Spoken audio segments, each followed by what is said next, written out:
evening, everybody. We're here.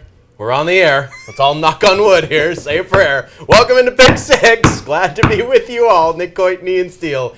Just in time for the postseason, best time of the fall, and we are very glad to be with you. That's for sure. The start of the postseason in both Rhode Island and Massachusetts tonight, so a lot on the line, including in Coventry, where we got an early feast to longtime Thanksgiving rivals since 1948, battling in a playoff matchup. Coventry and West Warwick, our primetime matchup.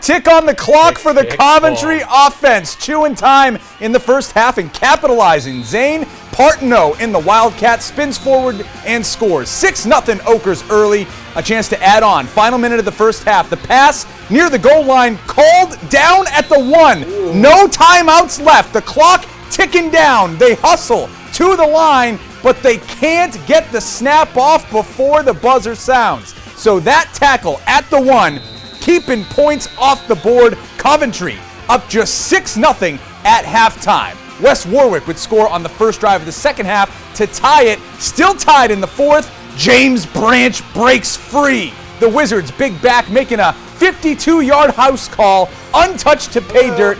West Warwick takes a 12-6 lead. The state champion Wizards cheerleaders flipping out. Final minutes of the fourth quarter.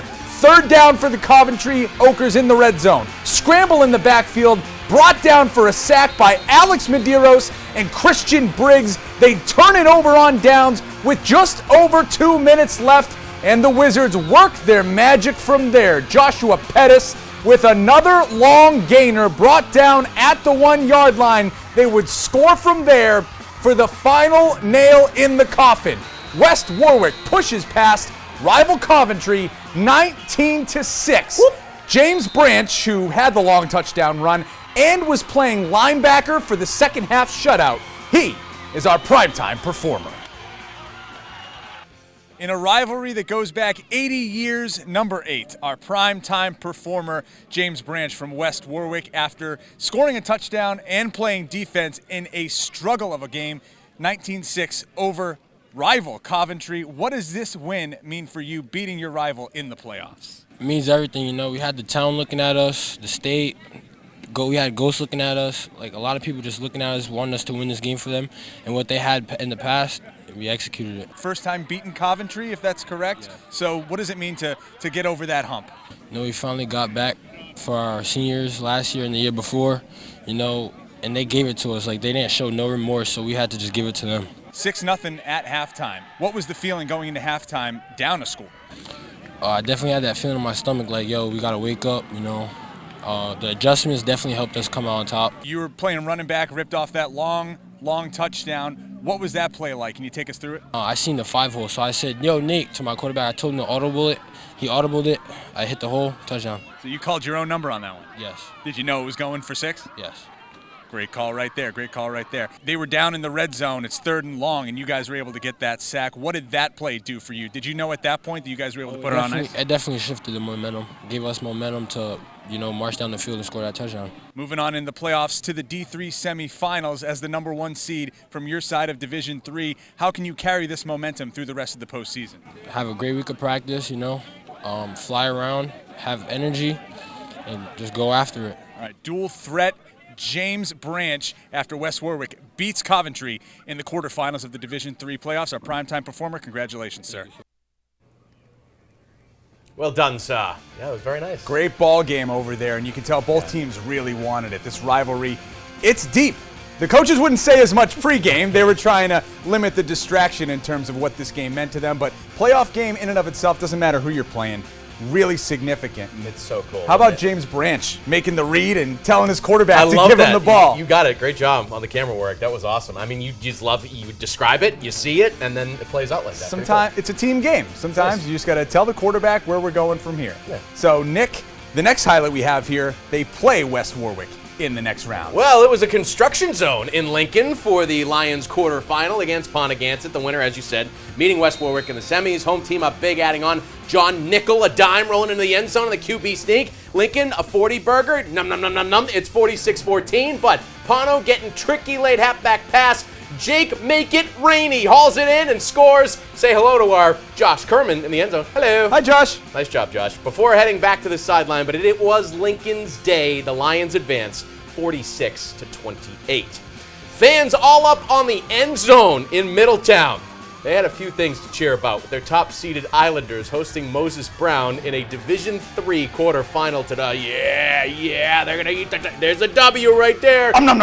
We go to late in the fourth quarter. Home team up 7. Quakers in enemy territory trying to keep their hopes alive. The throw here on 4th and 10, though, long, falls incomplete for Moses Brown. Love the sportsmanship at the end of this play by R.J. Wiggins going up and dapping up his opponent there. And Julian De La Cruz and the Islanders call their favorite play in the playbook, victory formations. Taking a couple knees to put a bow on this one. Middletown defeats Moses Brown 21-14. Islanders are on to the semis next week. Revenge for the Islanders. They lost to Moses Brown Right. in the championship last year.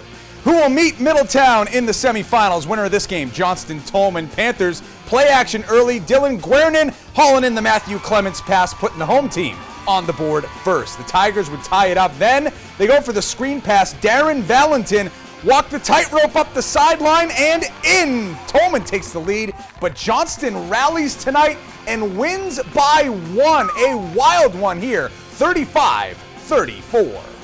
They were doing a lot of the Eagle Rumble. Rumble! Yeah! Woo! In Barrington tonight, the home team hosting a Division II quarterfinal Nick, against Mount Pleasant. you did it wrong. It's Eagles Rumble unbeaten roll. league play, the top seed in 2B. Rumble. Barrington in full control in the second Roll. quarter, up 29-0, but after a turnover to Kilties, go-to play here. Adonai Lopez to a cutting Styles Negron over the middle, hit him up Styles to put the visitors on the scoreboard. 2-point conversion would make it 29-8. But Eagles QB Alex McClellan possessed on the ground on the next drive.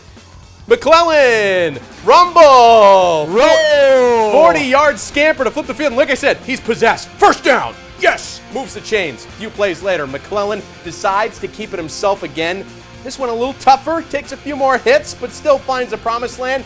And again, I don't know what's gotten into him, what spell they put on him, but yes, it's a touchdown. Barrington wins at home tonight, 43-8 to advance to next week's semifinals. Nice kid off the field, but once the game starts, all business. Maniac, baby. These kids here looking like the Backstreet Boys in the stands at Pariseau. St. Ray's and South Kingstown battling for a chance to meet Barrington in the second round. Saints to Shad Brown, he is the fire. A touchdown, his number one desire. Almost gets one here. Jalen Antoine with a great grab. I want it that way. They'd score soon after, go up 12-0. SRA gets the ball back.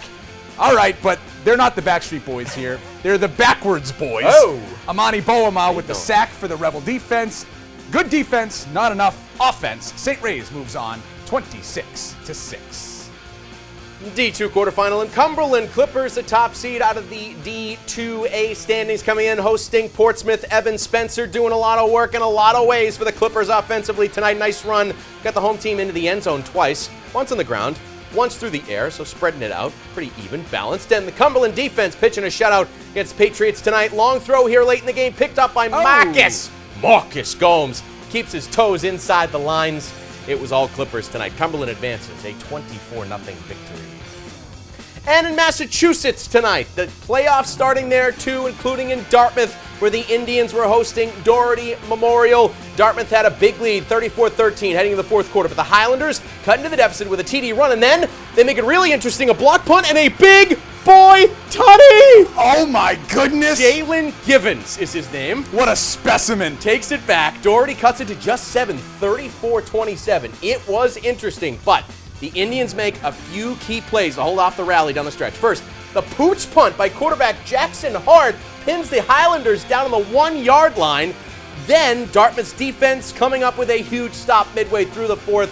Jalen Adams takes down the QB, forcing the punt by the visitors. And then late in the game, all the Indians need is a first down, and they get it. Ray Gramlich with a chunk run here.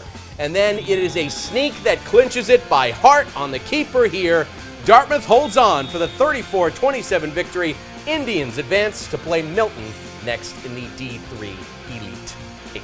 Some other scores tonight in Westerly. Burrillville earns a road win, knocking off the Bulldogs. Broncos will play at Cumberland next week. Last week of the regular season in Rhode Island's Division 4, Central Falls Co-op beating Tiverton 26-20. Davies edges Smithfield 14-13.